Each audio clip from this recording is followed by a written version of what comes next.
but we have another definition of limit, and it should be satisfied. If that is satisfied, then we can check it. We can check it. Let's we limit of pn, limit of pn should be equal to the p if pn is not equal to p, and limit of function f of pn should be equal to q. So if limit of pn is equal to p, if pn is any sequence or any nth term of the sequence, if it is equal to p, then limit of function into pn should be equal to another value q. So basically here you should also know that both the limits should exist, and how can they exist? Pn is not equal to p. Let's let's we have a function limit x approaches to 0 1 over x. We have to check that it exists or not. Does not exist. So we have to check that limit does not exist. So limit does not exist, but for checking limit, for checking continuity, if we are going to here check the continuity of the function, it is continuous or not, or it's also its limit exists or not. So if we put x is equal to 0 here, this will be 1 over 0, and you know 1 over 0 is undefined, it is infinity. So it is not we have to show with other definition that that is 1 over 0 is equal to infinity. That is that shows that this function is not continuous and the limit does not exist, but we have to show with that definition. We will show with that definition, and we will apply that definition to show that. Okay, okay, now from that we are given, we have to solve that limit does not exist by that definition. So f of x is equal to what? It is equal to 1 over x, and p is equal to 0 actually. Where we got p actually? This is the p, this is the p, and this is the function. And what is pn? We can get the pn by putting x is equal to n in the function. If we put x is equal to n in the function, we will get pn. So pn will be equal to 1 over n. Pn will be equal to 1 over n. So pn is not equal to p. So pn is not equal to p. Pn is not equal to p. So let's put the value, and so it means that pn is equal to 1 over n, and we have got the pn. And p is also not equal to pn because p is 0 and pn is 1 over n. Now we have to show what? We have to show that limit of pn is equal to p. So let's check the limit of the pn is equal to, it is equal to p. It should be equal to 0 because p is 0. Let's check the limit of pn. So let's apply the limit of pn. N approaches to infinity, f of pn, sorry, pn, limit of pn is equal to limit, what is value of pn? It is 1 over n. So let's, n approaches to infinity, 1 over n should be equal to 1 over infinity equal to 0. So we have got that limit of pn is equal to p, that is equal to 0. Now we have to check that limit of f of pn should be equal to another number q. If there the if this will be equal to another number q, then limit exists, then limit exists. Now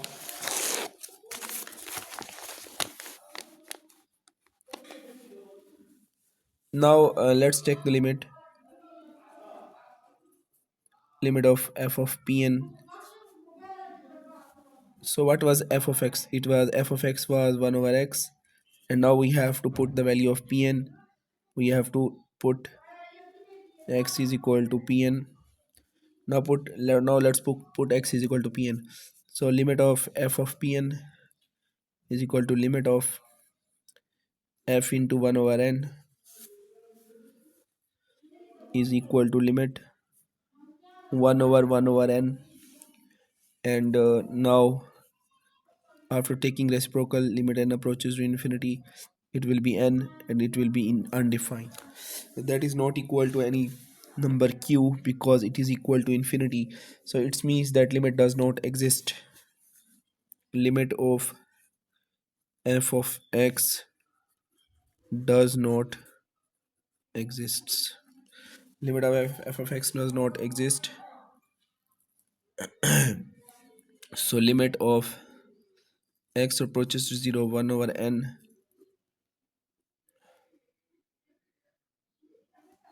does not exist. So we have got that value and we are now find that value. Now let's check for the signum function that now let's check with that method that signum function is defined or not.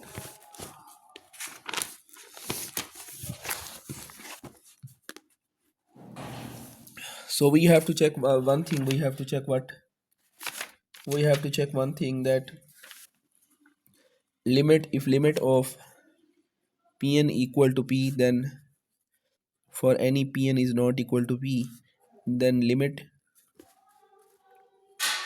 of f of Pn should be equal to any positive number q. So these both limits are interrelated. If one exists, then other should also exist. If both exist, then the function is then the function has left limit is equal to the right limit and its limit exists. Okay, let's we have a signum function, and what is it is equal to. So signum function is equal to what?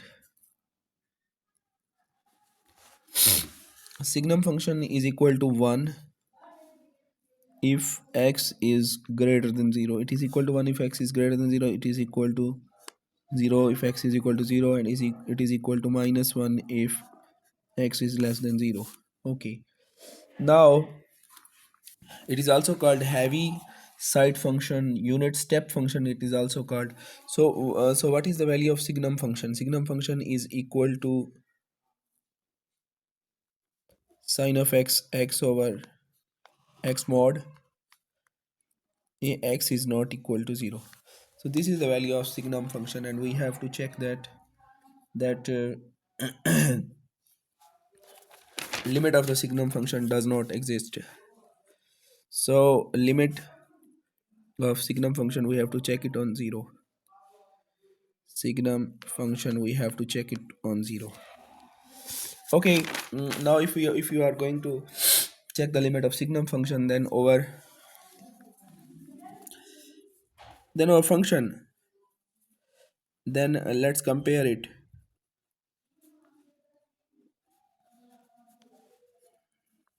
Let's compare it with it, and after comparing we will get value of f of x and p. Now we will get the value of f of x and p. So from that, from comparing these both, we will get f of x equal to signum of x and p is equal to 0. P is equal to 0.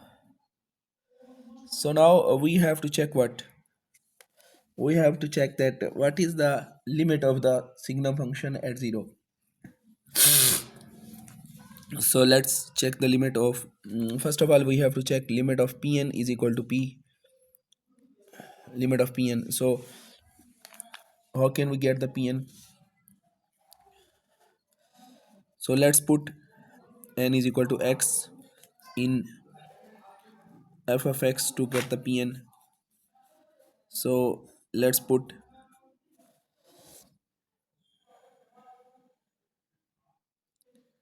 so basically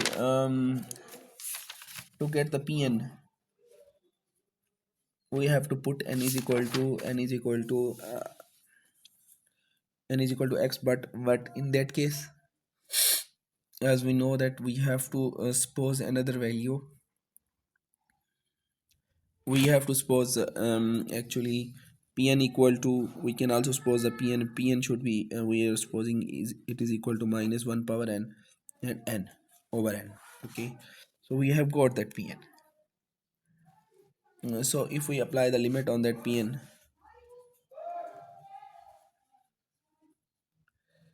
limit x approaches to 0, pn equal to limit x approaches to 0 minus 1 power n over n. So if you put n approaches to 0, then this will be actually 0, which is equal to p. So we have got the limit of pn, which is equal to the 0. Now we have to got the limit of actually we have to got the limit of f of x, and it should be equal to another number q. If that exists, then the limit of that function also exists. So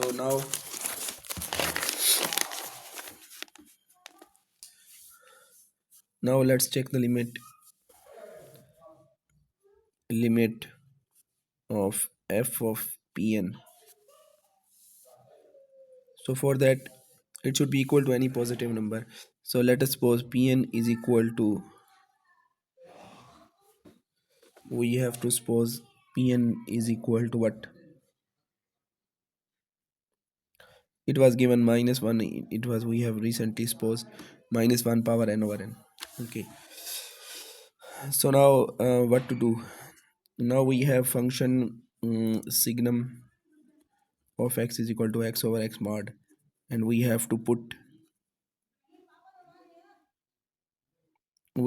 x is equal to, pn is equal to x, which is equal to minus 1 power n over n. So limit minus 1 power n over n over minus 1 power n over n mod, so it should be equal to the, n is cut with the n, and this will be positive after taking mod, this minus 1 will be positive, and this will be limit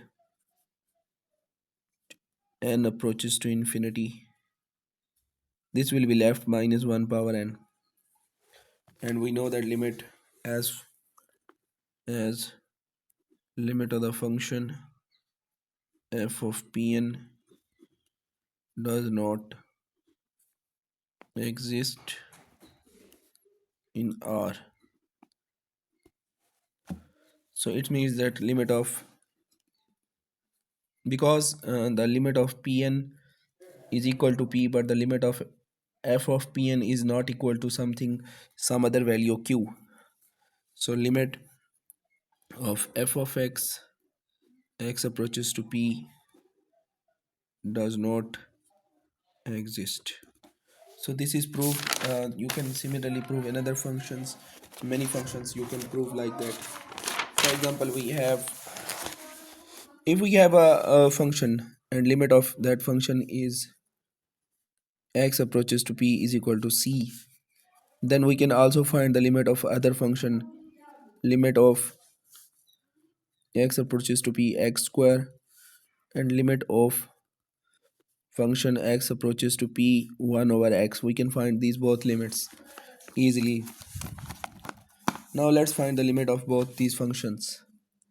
So let's first find the limit of that function. So if we apply the limit x approaches to p x square, then we can do it separately. X dot limit x approaches to p x, and limit of that function will be equal to c dot c, this will be c square. So limit of x square is equal to c square. So as c is not equal to 0, you can also check the limit of 1 over x approaches to p 1 over x. Then we can separately take the limits, limit of 1 x approaches to p over limit of x as x approaches to p. This will be 1 over c. So this means that we can take the limit of the function that was given. So we have found the limit.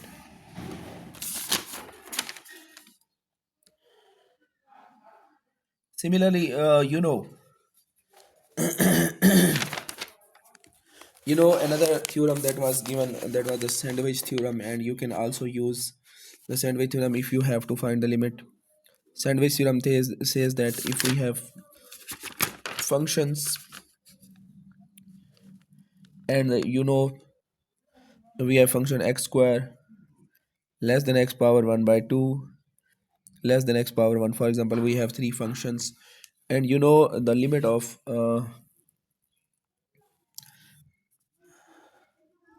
the limit of this function and this function. For example, the limit of x square is actually, for example, it is 1. Then the limit of these both will be 1. Okay, so this says the sandwich theorem. Sorry, again I will define, that uh, actually, if you know the limit of this function and this function, these both functions, then you can find the limit of that function also. If you know the limit of this function, you can find the limit of that function also. And if the limit of this function is, for example, 1, then limit of this and this will be also 1. So now let's use the sandwich theorem. So let's it is given that limit of x approaches to 0, x power 3 by 2 is 0. This is given. Okay, so now we have to check the limit. So if x is equal to 1 by 4, then we can say, then the value of x power 1 by 2 is equal to 1 by 2. You know that. So actually, we have also x value of x. You can say basically, for a square root, value of x lies between 1 and 0. For a square root of you can sorry if for example,